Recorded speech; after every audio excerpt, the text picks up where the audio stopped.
모세는 이스라엘의 최고의 영웅입니다. 그는 하나님의 사람이었습니다. 이런 모세가 쓴 시라면 영웅의 무용담이 되어야 할 것인데, 그런데 본서의 내용은 전혀 그렇지가 않습니다.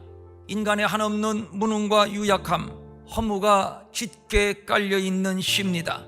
모세는 하나님을 주님이라고 부르고 있습니다. 하나님은 나의 주인이십니다. 뿐만 아니라 너희의 주인이시기도 합니다. 뿐만 아니라 온 우주 만물의 주인이시기도 합니다. 그래서 이렇게 고백을 하지요. 산이 생기기 전, 땅과 세계도 주께서 조성하시기 전, 곧 영원부터 영원까지 주는 하나님이시니이다.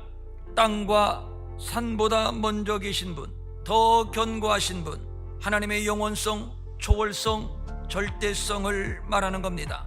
성품이 변함이 없고 주권과 능력과 영광이 변함이 없습니다. 저마다 소유, 명예, 권력, 지식 등등이 영원할 줄 알고, 그래서 교만하고 주인 행세하지만, 그러나 다 어리석은 짓이요 부질없는 일입니다. 결국 다 하나님의 것입니다. 주의 것이며 주께로부터 왔습니다. 결국 티끌로 돌아가는 존재, 홍수처럼 쓸려가는 존재, 아침에 꽃이 피었다가 그리고 자라다가 저녁이 되면 시들어 말라버리는 존재, 이것이 인생입니다. 우쭐하여 교만할 것도 없고 절망하거나 비관할 것도 없습니다. 애굽에서 자기 백성을 구원해냈을 때 광야에서 모두 죽으라는 것이 아니었습니다. 약속하신 가나안 그곳에 들어가서 그곳에서 하나님을 공경하는 거룩한 백성을 삼고자 했던 것인데, 문제는 백성들의 범죄입니다. 그러므로 우리가 내 인생은 왜 수고와 슬픔뿐인가?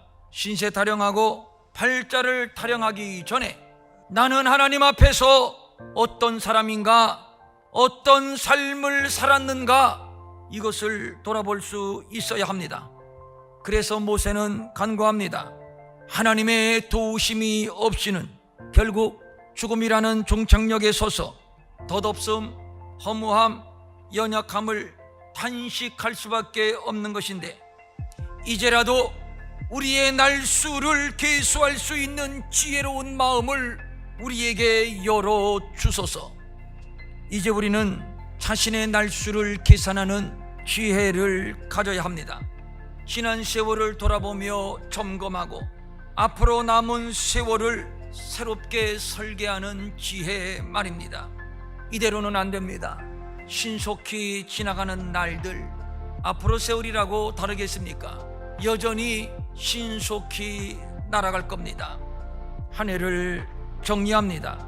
개인이나 국가나 참으로 우여곡절의 한 해였습니다. 죽을 고비를 넘기기도 했고 꼬꾸라질 뻔하기도 했습니다. 이대로 주저앉고 망하는 것 아닌가 큰 염려 가운데 한 해를 지내왔습니다. 그러나 죽지도 않았고 망하지도 않았고 고꾸라지지도 않았습니다. 하나님이 우리의 주가 되셨으며 하나님께서 우리의 거처가 되어 주셨기 때문입니다. 그는 산이 생기기 전, 땅과 세계도 조성되기 전, 영원부터 영원까지 우리의 하나님이 되십니다. 그래서 우리는 다가오는 날들이 불확실하고 어두워도 그 하나님을 믿기에, 그 하나님을 믿기에 안심할 수 있습니다.